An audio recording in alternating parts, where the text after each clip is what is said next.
Okay. So again, thank you all for hopping on. For those of you who don't know me, because I realized we have a freshman class who unfortunately weren't able to meet us in person yet this year. My name is Tim Leffler. I'm the head coach here at UIC for the swimming and diving program for both the men and women. I'm going to be going into my 8th year as head coach here. Susan, would you like to introduce yourself? Mute. Sorry about that. Hi, my name is Susan Bromberg. My official title is Associate Swimming and Diving Coach, but I'm actually the head diving coach. So anything diving related, please come right to me. I'm actually starting my 14th year. So looking forward to having a great year with everybody and all the new people. Ashley, it's up to you now. Hi, everyone. I'm Ashley Dell. I am the assistant coach, and I'm going into my 3rd season at UIC, and happy to meet all of you guys and have you on here, and excited for a good year. Perfect. And then we also have Brian Yanka on here. Brian, would you like to introduce yourself? Yes, good evening, everyone. I am Brian Yanka. I am the head athletic trainer for the University of Illinois Chicago Athletics.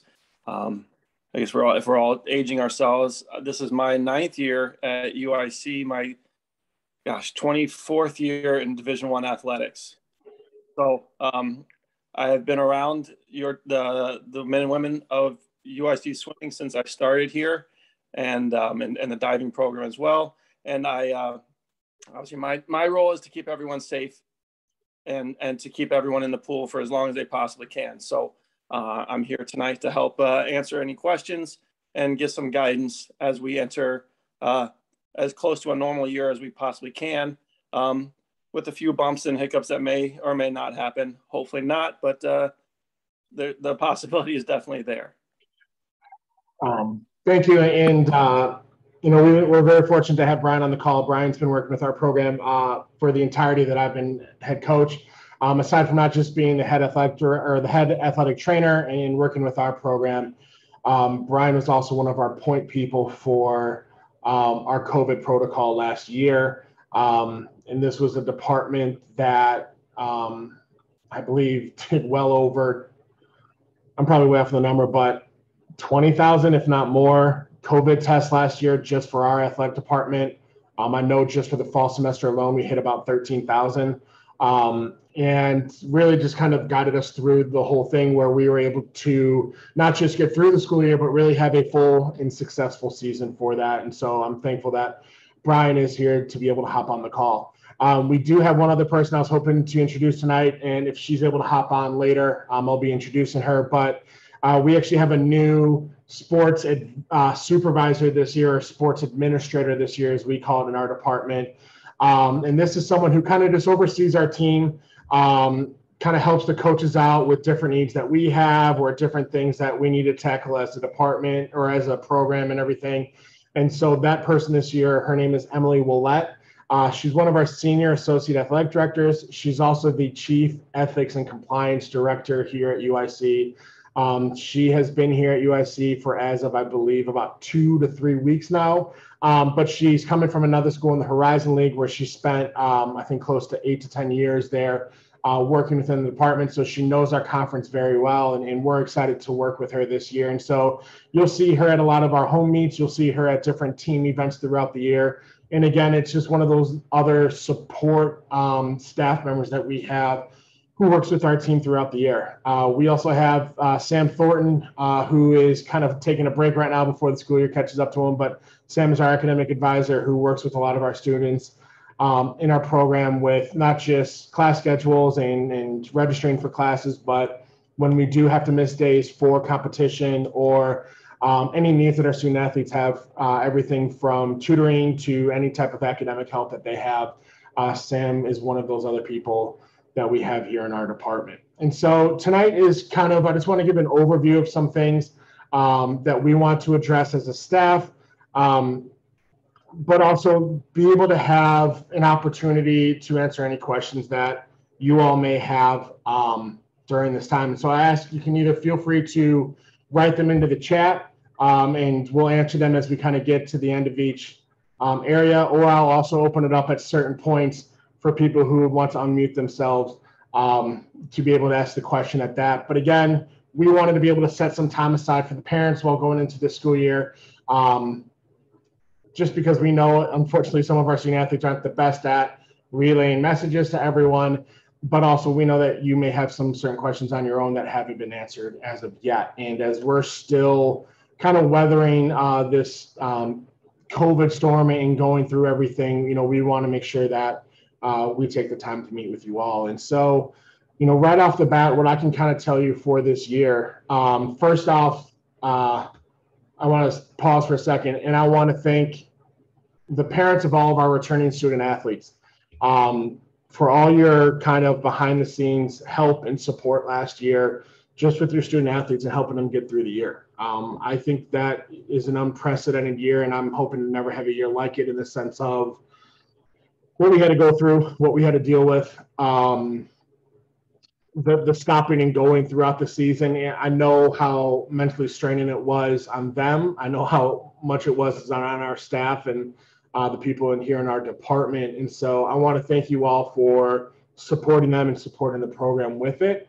For our new parents of our freshmen, I would like to thank you for allowing your student athletes to come here. I don't think a lot of people realize this is the first time, at least in my 14 years of coaching, that I've recruited an entire class without having one member of the class take a campus visit in person. And I think that's what the realization that we kind of have here is this year is going to be a bit of a learning curve, I think, for everyone across the board. And one of the things we really kind of talk about as a staff right now is the patience we're going to have in the beginning of the year for everything. Not only do we have a freshman class who some of them have never been to campus, never even seen UIC in person, but still decided to commit here and come. We have a sophomore class whose freshman year was really kind of spent either at the pool or in their dorm rooms doing remote learning and never got to experience in-person class.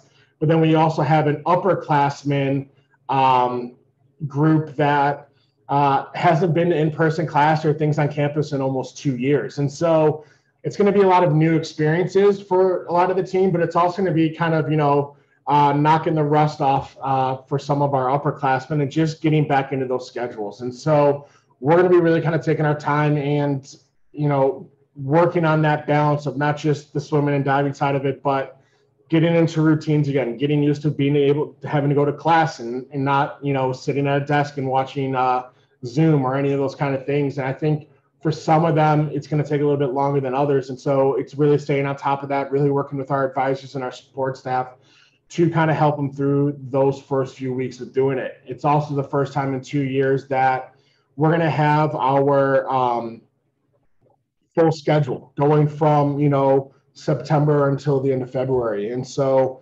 it's working on kind of keeping that motivation throughout the whole season and working with them. It's one of the reasons why some of your athletes might have told you the last few weeks we've started to meet with some of our sports psychologists and doing workshops with them. We've actually started kind of doing what we have some book clubs on our team and just kind of opening up conversation to kind of prep for the year that we are going to have here and everything else. And so what I'm going to kind of share with you all first, and this is one of the things that I will be sending out to everyone tomorrow as I upload the video and everything, is a copy of our master schedule. And again, this is something that we sent out to all the student athletes back in June. And as you can see here, this is not just our competition part of the schedule. This has kind of a lot of the different dates in there that we want to make our student athletes aware of, or other required team events that we have going on throughout the year. And so obviously our first one on there is next week with our freshman campus move-in.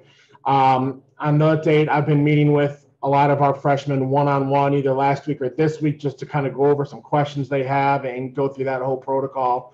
Fortunately, this year they're going to allow families to help with the move-in, to be able to go in with them and all those kind of things.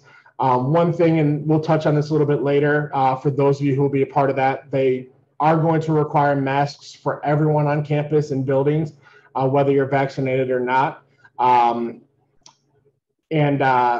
working with them in the sense of, wearing the masks, just to keep everyone safe and things like that.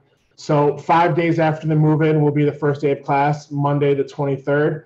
Between the 18th and the 23rd, our team will have a lot of different things planned with them, whether it's just walking around campus to figure out where their classes are or what buildings to go to, or really just kind of getting acclimated with the area, coming to meet us, come and see where the pool is and all those kind of things.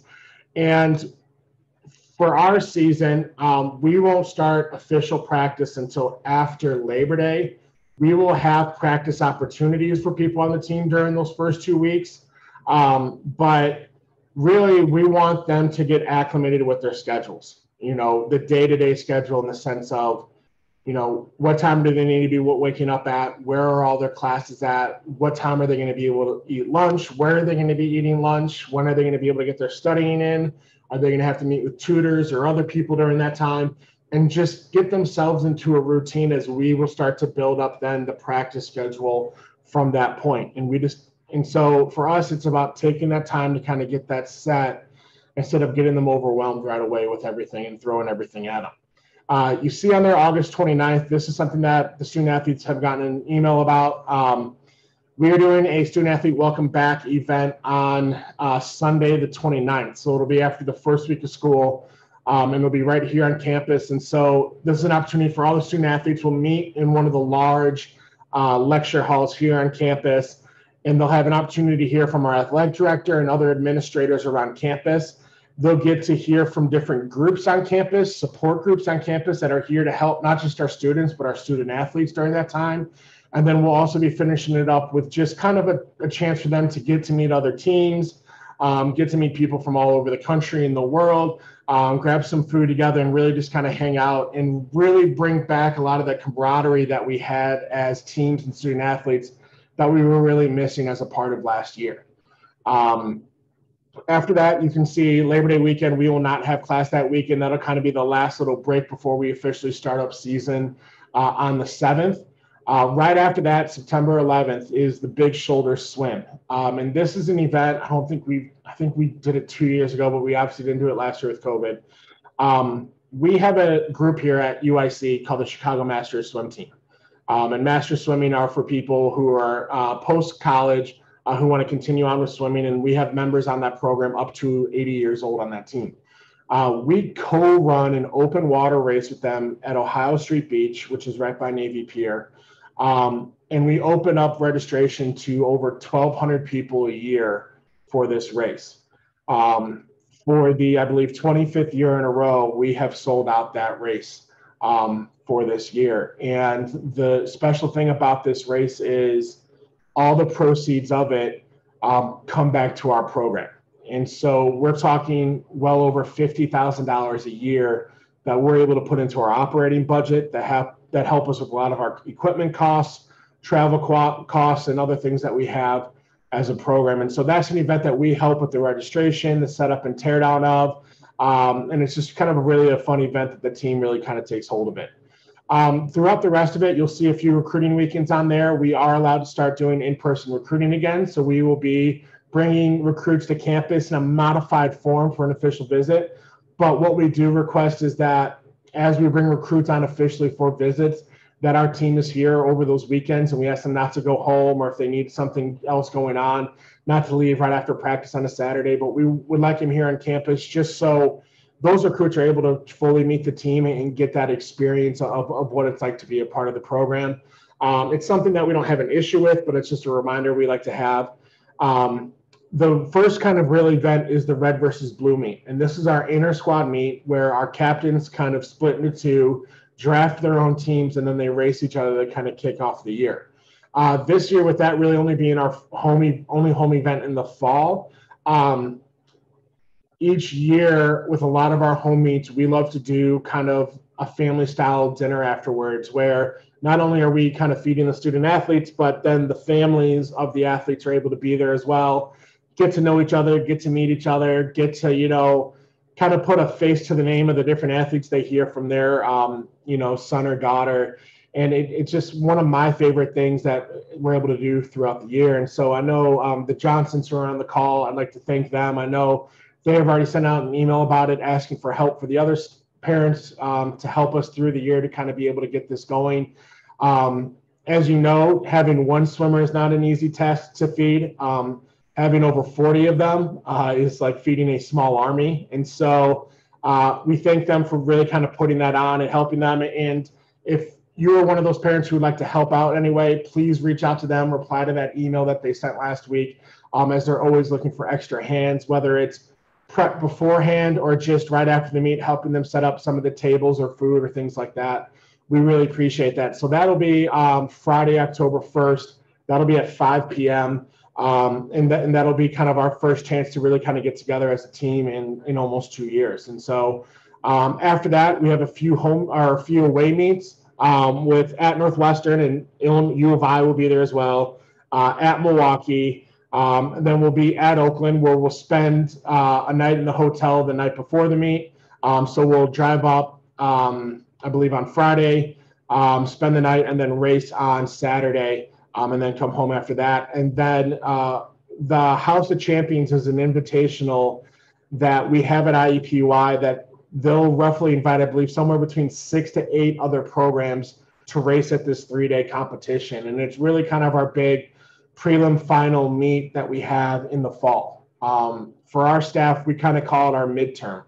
We see where everyone is kind of at in the sense of how the year is going, what do we need to work on, what do we kind of need to focus on. And so this meet, there's not a typo with it. It will be a Thursday to Saturday meet.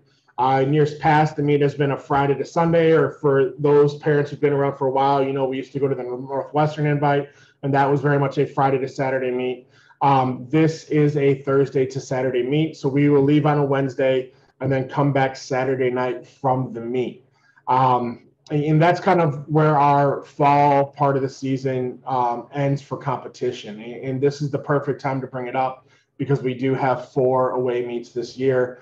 2 of them will be missing some class time. And so to let those of you know who maybe haven't heard this before, some of our new parents, our academic department here, what we call the Port Center, are working on letters right now that they will send out to professors in the sense of letting them know that they have a student athlete in their class who's a representative of the swimming and diving team who will have to miss class time due to them representing the university in competition. We have worked over this for years and have gotten to a point where the professors truly understand the importance of this and the cooperation that is needed to help our student athletes, making sure that they don't feel stressed by having to leave or do these kind of things. And so we work with them, and this is why we send it out the first week of school each semester. And it's gotten to the point where for years we relied on the student athletes to hand it to the professors. Now they're getting an email to them straight from our administration. And so we're able to see anything, and if there are any issues with scheduling or things like that, we're able to handle it. But I'm also letting you know, so if you hear from one of your student athletes that, hey, I've got to miss class, but this professor is trying to give me a hard time, things like that, we have things in place here, protocol in place, really rules in place with the dean of students, where a professor cannot harass them for that or give them a hard time for it. And so we will work with them in these areas, and they just need to let us know they need to let Sam, our academic advisor, know, so we're able to work with them and those kind of things with that. The week after that meet is Thanksgiving. Usually we have practice Wednesday morning of that week, and then we allow the team to go home for the rest of the weekend. And then after that, we have finals week from Monday, December 6th to Friday, December 10th. And this year, I know in years past, obviously not this last year with COVID, but in years past, we've done our training trip down to Florida, where we usually go right after finals, and we go till before the holidays and everything else. We as a staff, and really myself as a head coach, made the decision back in June to hold off another year on this trip. The biggest reason is for this is budget. And I really want to be safe in what we're doing. I also want to make sure that we are not overreaching where we need to be in certain areas and things like that. And even though UIC is probably one of the more successful schools in the way they handled COVID, not just health-wise, but financially as well. Every university took some type of hit during that year with not having majority of their students on campus or revenue for events or different things like that. And so we got through the toughest part of it. And I'm proud to say that we're an athletic department that did not cut any sports. We did not cut any staff or have to cut any major areas that affected our student athletes' well-being or anything like that. And for me, the training trip, as important as it is and as exciting as it is for some of our students, this is an area I know that we are able to save and not have it truly hurt our competition part of the season. And so we will have the students here on campus until the morning of the 23rd training with us. We will be taking care of all of their meals. We will be taking care of, the ones who live in the dorms will be able to stay in the dorms. And we'll have other events and things going on during that time. But while they're here training during winter break, we will be taking care of them in all aspects of that. As the cafeteria and other things may close on campus, we will handle those needs for our students that they have. It's just tricky for us in the sense of scheduling all these things because our season is one of the only seasons that falls in both the fall and the spring semesters. And so, this month is kind of a tricky one for a lot of swim programs. After the 23rd, we're really giving the team a week at home, if not a little bit more. And we feel like that's the right amount of time where they're able to rest, recover, spend a good amount of time with family, but then not lose any of the training that we spent all fall working on. So we don't have to, as they come back on the 1st, really kind of build up anything as we get going, because as we come back on the 1st, just 6 days later, we'll have a 2-day competition with Cleveland State and IUPUI. And this is a great competition because school's still not going on yet. And so we're able just to compete and focus on swimming and do all these kind of things. After that, you can see we've got a string of home events with the 2-day meet against Cleveland State and IUPUI. We'll have a team dinner on the 2nd day of that meet, the 8th, that Saturday. Then we'll have the next weekend, we'll have another 2 days of competition. Friday, we'll have Southern Illinois here. And then Saturday will be our senior day against Wisconsin Green Bay. And that will be another event where we have a team dinner at, and we'll be able to celebrate our seniors a little bit more on that specific day. 2 weeks after that, we'll have a competition that Friday at University of Chicago. The week after that, our diving teams only will have a competition. They'll have a diving invite here with a few other teams. And then 2 weeks after that, we will have our Horizon League Championship meet at IUPUI. That will go from Wednesday of that week until Saturday. And so we'll drive down on Tuesday and then drive back right after the meet on Saturday. And so that's kind of a breakdown on this. And we'll have this sent out to everyone tomorrow. Our primary competition schedule will also be posted on the website in the next few weeks, but feel free to always look at this and hold on to this. Any alerts that happen with it, we always send out to the students right away. And so they will see any changes that go on, but competition-wise, we are set in this and things like that. Now, the question, of course, is spectators at our meets. Right now, UIC is requiring teams that compete or train inside that they have to wear masks while they're inside. So our volleyball team that is training right now, they're wearing their mask all during practice. Obviously, swimming's a little bit of a different thing because if I forced this team to wear masks during training, we would have some other issues going on. And so while they're on deck or while they're in the weight room or team meetings or those kind of things, they will be masked up. Even if we're 100% vaccinated in our program, we will be masked up as that's the requirement with our university.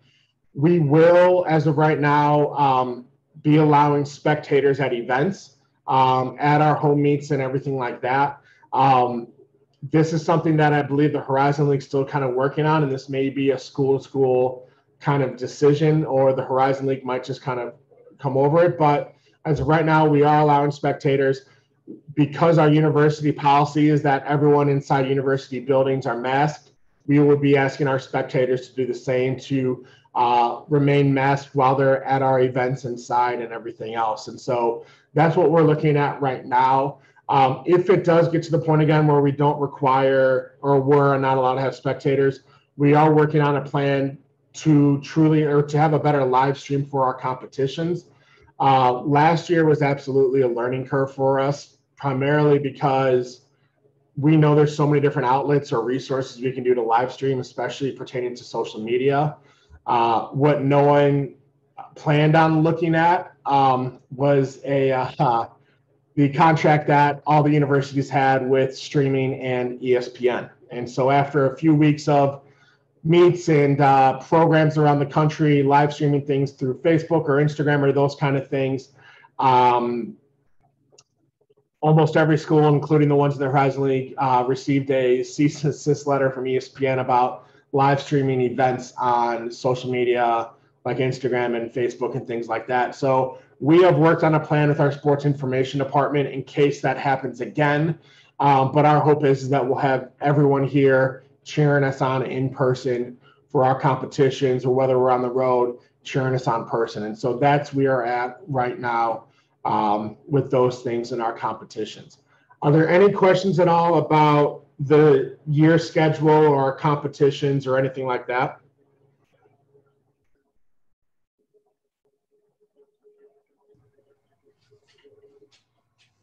Yeah, go ahead. We live in Texas, so Yeah. We're wanting to schedule trips to come up and see all of the swimming. Yeah. Obviously, we can't come to every single one without spending a small fortune. Yeah. But obviously, the championship we would love to go to, and a few others. Can you either email me or tell me which ones would be the best to come to? Sure. I mean, with our House of Champions and our conference meets, obviously those seem like the best ones, the longest ones, things like that. Okay. These are meets that are long and strenuous on the athletes. And so the amount of time they have with families during those things is usually not as much as they think. It maybe be an hour or so in between prelims and finals, but usually at night we're heading back to the hotel to fuel them up as quickly as we can and get them into bed and things like that.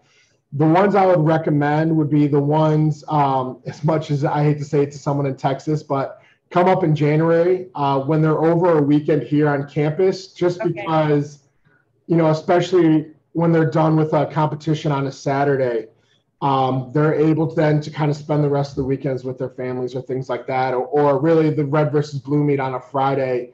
Really, we'll have that competition on a Friday. We may have practice early that Saturday morning, and then that rest of the weekend, you know, we'll have some recruiting things, but if they've got parents in town, you know, we're able to kind of work with them and help them with those kind of things. And so we recommend those type of things to be able to come and see them and watch them. And really, yeah, I think those would kind of be the best weekends for it. So. Perfect. Thank you. Well, we know she's not going to want to spend time with us when we're there. That's a given. Fair. Well, they'll want the free meal and things like that. And then once you're done with that, they kind of just say, okay, we're good from there. So absolutely with that. Any other questions about any of those things? Okay. Next thing kind of on the agenda is some of our COVID protocol that we have here at the university going on right now. We are fortunate in the sense that even though we are in a large city of Chicago with the millions of people that we have here, as a city right now, we're 70% vaccinated. So our numbers have remained fairly low to some of the other areas in the country. As a department, I believe we are close to 90% vaccinated right now. And I know our staffs are even higher than that with what we're doing. The biggest thing we are looking at is, and what we are focusing on is all of the student athletes who are competing this year for any type of team need to fill out paperwork saying that they've been vaccinated and filling out the dates of their testing and everything else. So our university and our athletic department can verify that they have been vaccinated in case things do come up. And so last week, our students, and I will forward this letter as well that they received, but all faculty and students received a letter from our chancellor of the university, as well as our vice chancellors for health affairs, notifying them that if they have been vaccinated, they have until August 16th to fill out this paperwork in the UIC health check to verify that they have been vaccinated. If they do not do this by that point, they will be subject to any form of quarantine they may need or testing that they will be doing on campus. And so, Brian, do you want to touch on this a little bit more? Yes. First, Tim, if you haven't, you probably want to send that link out again to the parents so they can kind of see what the kids are doing. Yep. So essentially, it is a requirement for in-person classes and for athletic participation to either be fully vaccinated against the COVID-19 virus, or in a few cases, request an exemption from receiving the vaccination. While all requests for exemption are done through the university, not through athletic department. And a few people within athletics have actually received that exemption, mostly for religious reasons. So we're looking at, as we look across our teams, that we're probably going to have, out of our near 400 student athletes, we're going to have less than, I'd say less than 10 that will not be fully vaccinated by the time we start classes. The reason that we are, requesting that everyone is fully vaccinated is multifaceted. We want everyone to be safe, and we know that by receiving the vaccination, that you reduce your risk significantly of contracting COVID-19. And if you happen to be one of the unlucky ones that does get it, your symptoms are significantly lessened and or not even present. Not to mention that the risk of passing it on to others is so significantly high, especially with this Delta variant and the potential of the Lambda variant that's now in South America. We have to make sure that we are on top of what we're doing, and which from our hospital is rapidly evolving, and making sure that we are on top of what each of these variants comes out, that we're able to test and tell which one is which, so that if someone does get exposed, that we can address it quickly and make sure that everyone is safe and able to continue to train as best as possible if there is another issue. Another benefit of getting the COVID vaccine is that if someone were to test positive within the swimming and diving team in the past, everyone had to quarantine no matter what. Now with the vaccine, if you are symptom-free, you continue to train, you continue to practice without having to quarantine. So it's an added benefit that there is no more quarantine for those who are COVID positive or who are COVID vaccinated. Let me read the question that was just posed real quick here.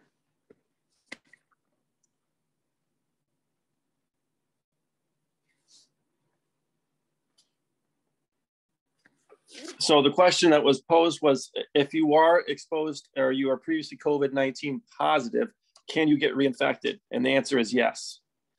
There is, and I read on, I'm trying to remember what news outlet that I read. Oh, it was on, I think it was on even on ESPN, that there was a player in the NFL that was still skeptical about getting the COVID vaccine, even though he's contracted it twice. So you can become a COVID positive 2 different times, even though you've developed the antibodies. The antibodies, unfortunately, do not give you 100% protection. So if anyone has questions about, where we are following the policies of our of Dr. Susan Bleasdale, who is the head of epidemiology for the entire state of Illinois. She works out of our hospital. So I'm in direct contact with her on a weekly basis, talking about where we are as a university, as a city, and as a state. So our policy is way above where a lot of people's are, especially within such a huge metropolitan area. So we are trying to stay at the forefront of testing and vaccination, and making sure that we are running as safe as an environment as we possibly can. Thanks. Do you know if if UIC has been talking about boosters, if those become available, how the athletes would be, if they would receive them, and when, and where they'd be on the list? Yes. So the booster talk has been running kind of through the department and through the hospital. We're still, the CDC is going to base a lot of this decision for us based on the efficacy of the vaccination and each different vaccination, which is ultimately why it's so important that each kid complete their paperwork to let us know when they were vaccinated and which one, because the different vaccines have different lifetimes. And so that's what a lot of the energy and effort is going into right now, is determining just how long each of these vaccines can last. And you know, I think the entire world is waiting for the CDC to give us that answer. And we're very anxious. Our team physician was just in Tokyo with the Olympics. And so he was nervous leaving because he's like, I know what, as a scientist, what I'm supposed to be looking at, but yet, you know, what's going on? Because, you know, he is out there just along with everybody else, and wondering what exactly is the shelf life, because he was in that, you know, he was in those first groups getting their vaccine. You know, so we are rapidly watching and trying to figure out when that will happen. If it does, / when that might happen, we will have our student athletes, essentially, they'll tier it, I'm sure, again, to where hospital workers and essential medical staff will get it first. And then from there, as soon as they can get it out to everybody else, and we have the supplies, our doctors will push for our student athletes to get it as fast as possible. Our team physician understands the importance, and that we're in a different subset than everybody else, in which we have so much close proximity of training and contact, that we would be a high-risk group. Thanks, Brian. And for those of you who you know, would like to stay up to date things past this call and things like that, as I share my screen again here,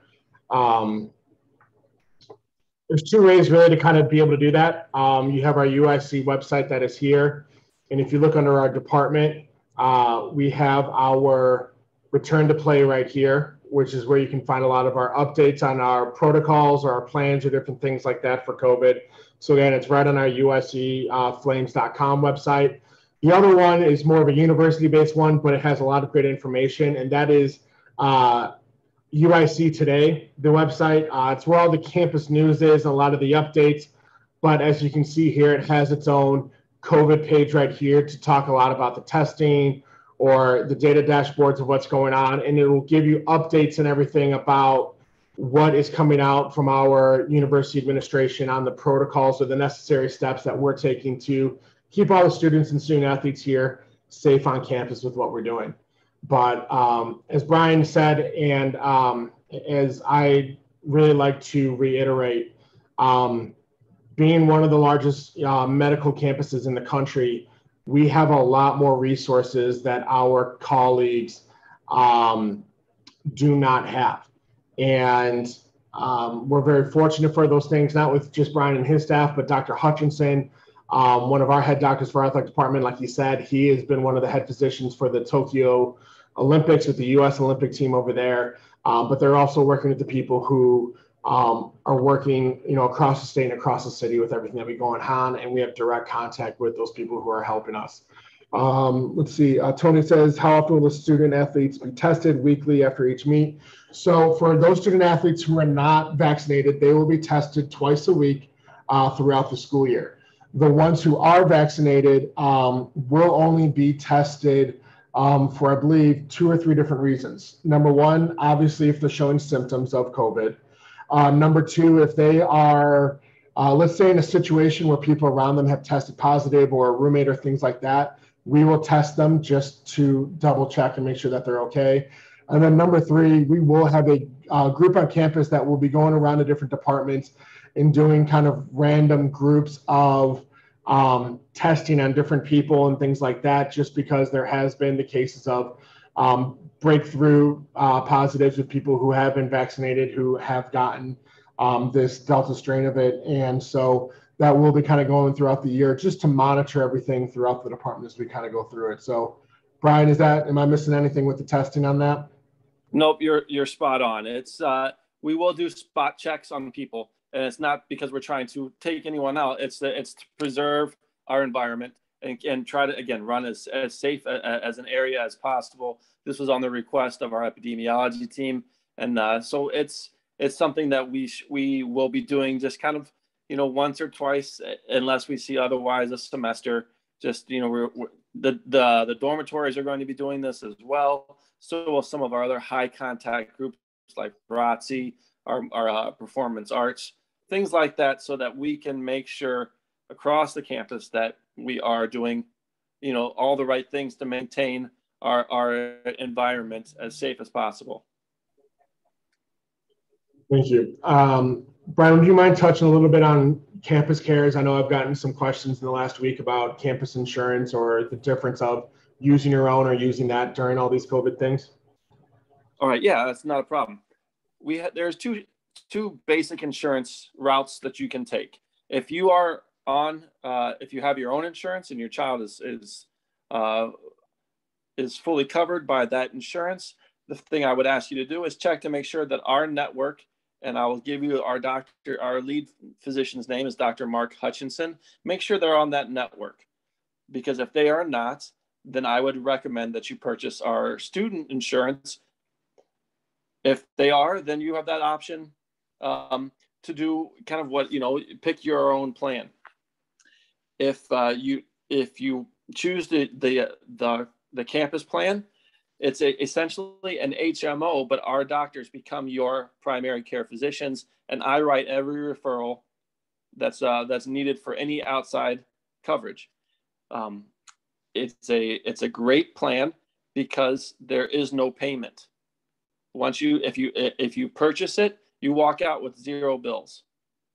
So if it's an X-ray, if it's an MRI, if it's a surgery, if you purchase that campus care plan, your bills are 0, because I now become your primary care physician, and our doctors become your main source of every bit of healthcare.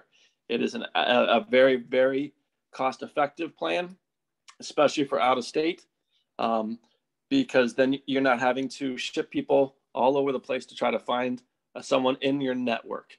So that's the two main points is if you have a plan and our doctors are in it, go with it.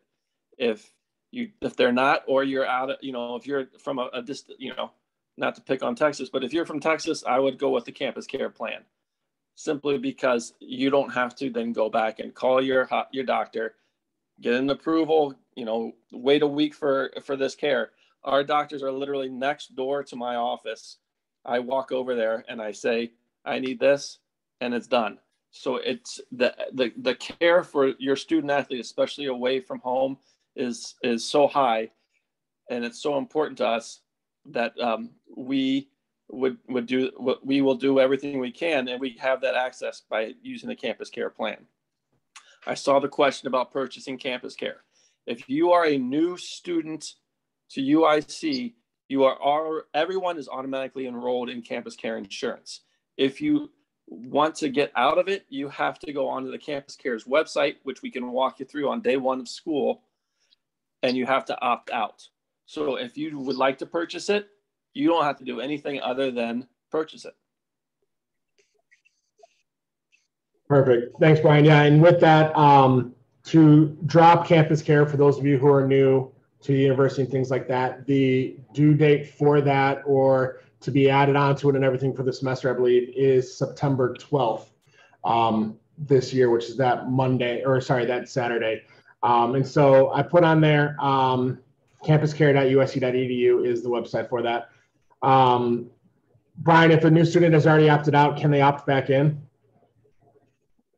Yes, they can. All they have to do is go back, because the school hasn't started yet, so they can go back in and reverse that and fix it.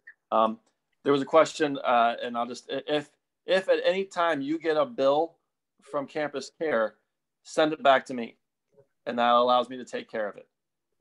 So I unfortunately don't see everyone's bills, and a lot of kids either get the bills and forget to tell people, or they don't check their mail for 3 weeks. As soon as you get a bill, and I have to have the actual bill to pay it. I can't pay copies. I can't pay photos of it. I have to actually have the bill. But once I have it, I can take care of it within a day.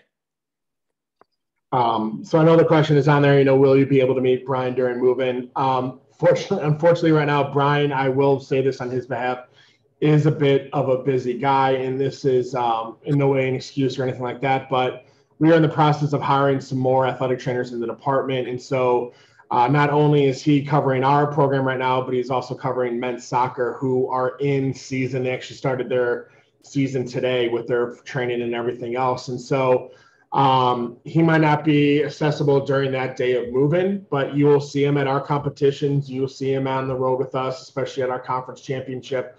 And he is someone who is accessible for our student athletes 7 days a week.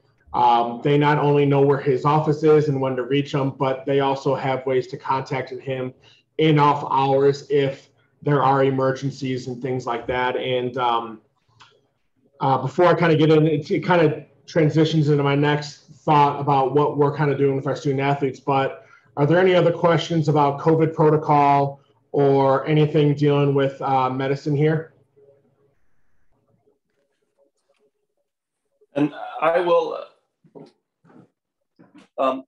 try to be around on that move-in day. It just depends on my schedule. In fact, I'm gonna have to step off because I'm gonna go pick up my son from basketball practice here. But my email, my direct line is my last name, YONKA@uic.edu. Please feel free, send me any questions, any emails. I will answer them as quickly as I possibly can. And I look forward to a great year. And let's go Flames. Let's have a good year. Thanks, Brian. I really appreciate you hopping on.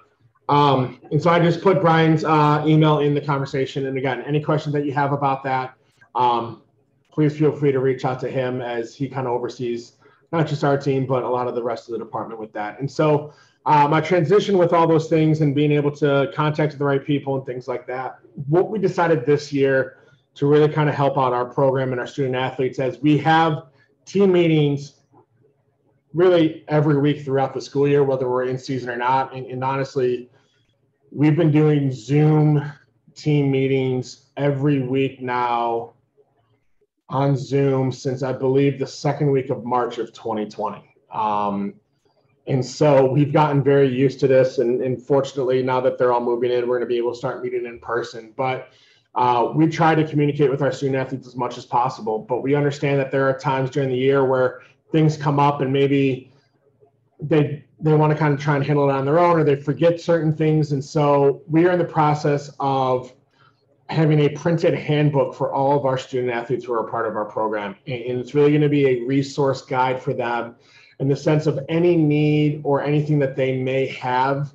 They're going to be able to go back through that and see, what's the right way, or who do I need to contact for certain things and all those kind of stuff. So they understand not just who's here to help them, but really all the opportunities that are available for them as student athletes. And so it's not just, about the Campus Care insurance stuff or, connecting with Brian and really, with Brian and our athletic medicine, they're here to do any kind of rehab or appointments for our student athletes. But a lot of times just because of the time of day and really to kind of help it so Brian doesn't have any student athletes at one point, and then all of a sudden 30 minutes before practice, 40 of them are walking in at the same time. We've got ways to kind of schedule things out so then he's able to take the necessary time with the student athletes who are coming in and not have an influx and not be able to get there and things like that. And so with this student handbook, it'll have all the resources on there from athletic medicine to academic support, not just with our Port Center, our Student Athlete Academic Center, and our team advisor, but everything across from tutoring to our Math and Science Learning Center on campus. We have a writing center on campus. We also have what's called the ACE Student Learning Center, and it's for those who have any type of learning conditions that they may need help with, whether it could be ADD, ADHD, dyslexia, or anything like that. We have specialists on campus who will work with them in those areas. We will, have things on there from our campus counseling department to also we have a group that we work with called Millennium Counseling, and it's a private counseling firm that we hired on last year during COVID for our department. We do workshops with them throughout the year, but our student athletes are able to connect with them for any type of support that they need on the mental health side of things, whether it's one-on-one meetings, whether it's workshop, group meetings, all those kind of things. So we'll have that in there. We'll have talks about our nutrition and just some other things that are going on with this thing. And the best part about this handbook is it'll have the steps in there for them to take in the sense of if they do want to reach out to someone with Millennium Counseling, if they do want to reach out to someone for academic help and things like that, who they can directly contact, what are the easy steps to be able to do these kind of things. And one of the biggest things as a head coach that I've learned in my time in working with my student athletes is learning for them to be accountable on how to take that first step or that initiative for something. As much as they are our student athletes, or we want to look at them as our sons or daughters or our kids or different things like that, we have the understanding and the realization that these student athletes are above the age of 18, which do make them legally adults. And so as much as Brian and Dr. Hutchinson and them are there to help in any way, they will not be able to legally release any information to you about any medical situation without the approval of that student athlete. And so if you're just a parent saying, well, I'm not hearing anything, I'm just going to call them directly, Brian wants to help, but unfortunately he needs to hear from the student athlete first or get clearance from them. Same thing with financial aid or anything else that goes on. These are, legally adults that we work with. And as much as these next 4 years of their time here are very much a learning process on everything,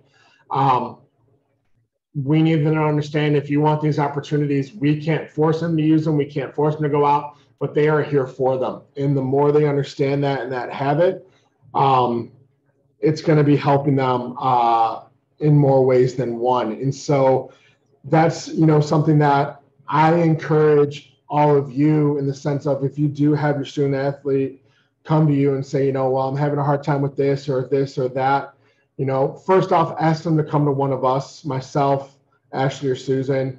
We can point them in the right direction. We can sit down and work with them. For those of you who don't know us as a staff, we have a very open door policy. As you can tell, it's 7 o'clock here at night on a Monday, and I'm still here in my office. I don't, as much as your athletes may think it, I don't live here, but I do work here a lot.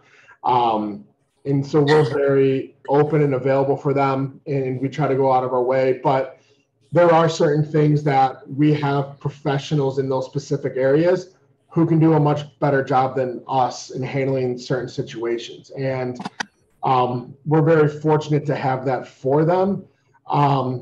And so we just want to make sure that they understand all of this. And so really that first week of school, we'll kind of walk them through everything and show them that. And throughout the year, we'll have different people from campus in different areas who will come in and work with them, whether it's Sarah, who's our point person with Millennium Counseling and working on, doing different performance workshops or mental health workshops with us, to Kirsten, who's one of our nutritionists that we work with. We even at some point in the winter bring in people from our career center who start helping our team work with internships and research positions and resumes and jobs. And so we have a lot of these opportunities here for our student athletes, but we just need them to kind of take that first step with everything that we have. And so, obviously if it is an emergency situation or, their health is, a part of it or they have to need to go to the hospitals or doctors or things like that, we will alert you in those areas of it. We're not going to completely, leave you out of it, but there are certain things in place legally or with HIPAA or with things like that where we can't step over that line. And so again, we just recommend, from our families to our student athletes that, you know, we are here to help them in any way. We have the opportunities here for them. We just ask that you guys kind of support them and nudge them to take that step if they're worried about it, or feel free to reach out to us saying, hey, we have heard this is going on.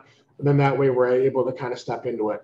Because we're only able to help them out as much as we can with what we know, or point them in the right direction with it. And as someone who's been here and in coaching this long, I can tell you I've seen it all. Not only did I have a pandemic last year, but I don't think there's been a year that I've had to go, that I haven't gone to the hospital with a student athlete, whether it's the flu or a cold or running into a parked car on their bike or whatever else. I've seen it. And so that's what we're kind of here for with that. Some of the questions on here, let's see.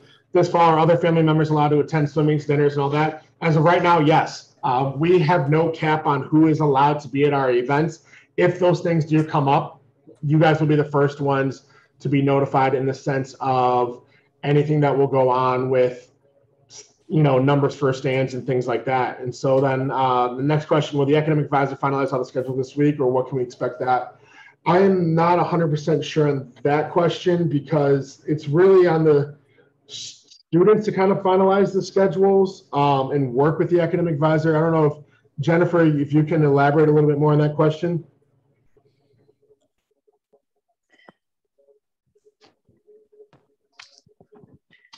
He's missing a class. Sorry, what was that? Say that again. Oh, sorry. I'm sorry, you could hear me. I didn't know. He's like missing a class. So he's been working with Sam. And I think, you know, we went on, and I think he's under full-time hours because one class isn't on there. So I know Sam was out a little bit last week. It's making me nervous. I wouldn't worry too much about it.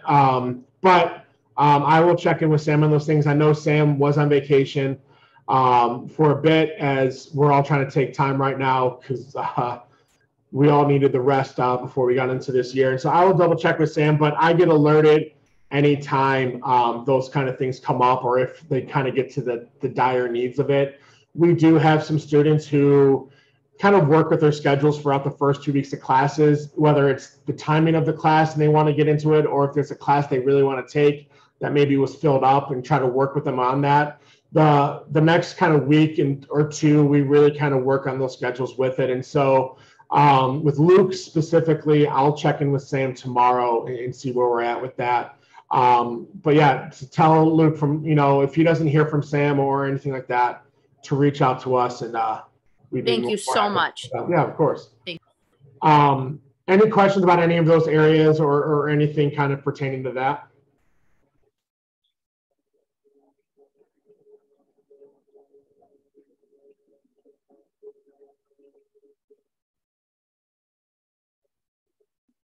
Okay. Outside of that, honestly, that's all we really have right now.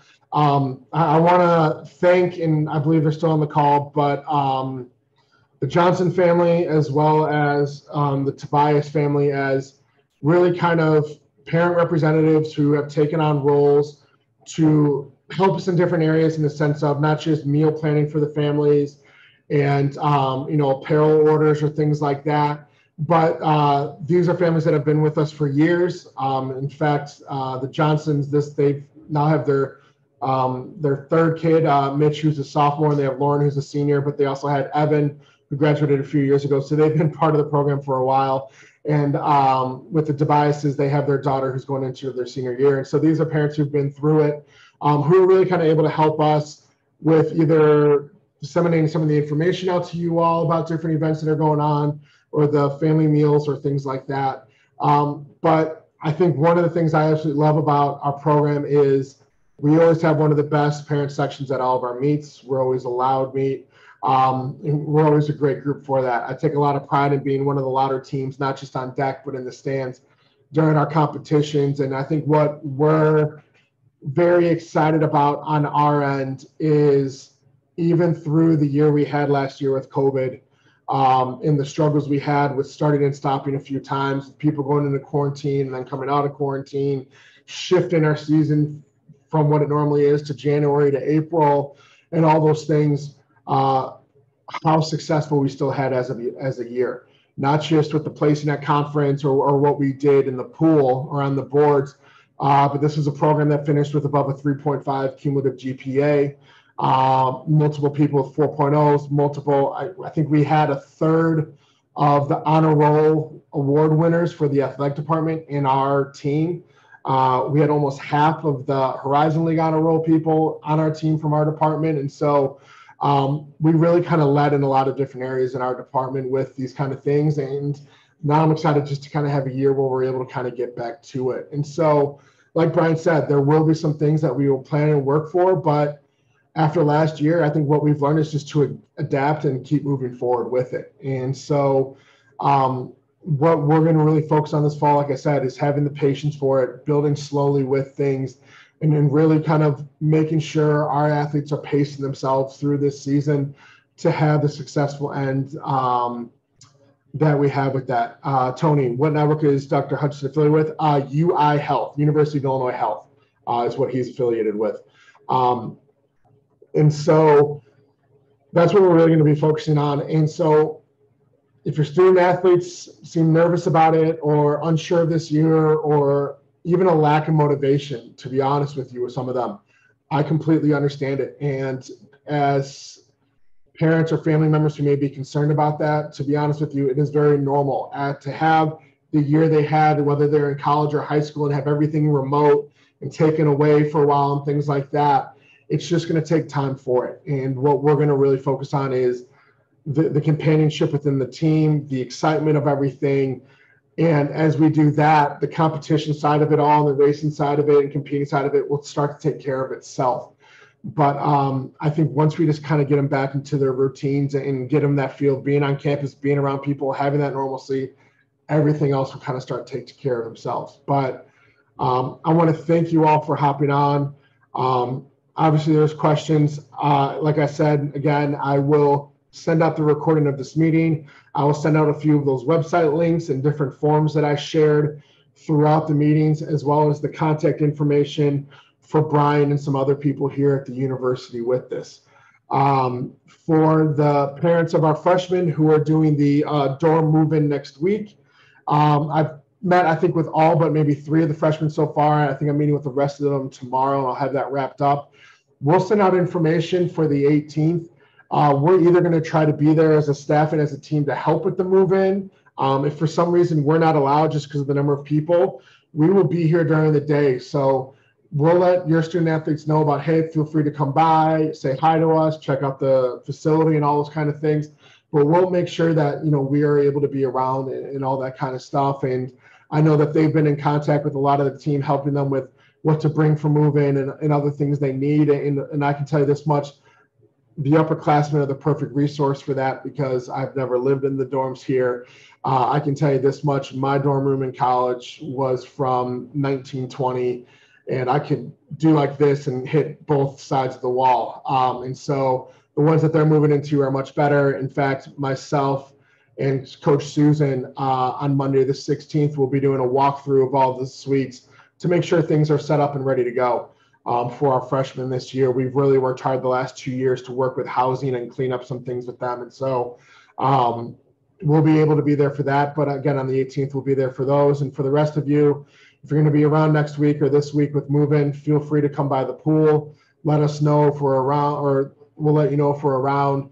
But if not, we hope to see as many of you as possible October 1st at our Red versus Blue meet. So thank you again for hopping on tonight. I hope you all enjoy the tail end of your summer, and I'm excited to finally have everyone back here for our competitions this fall. So take care, have a good night, and we'll see you all soon. Thank you.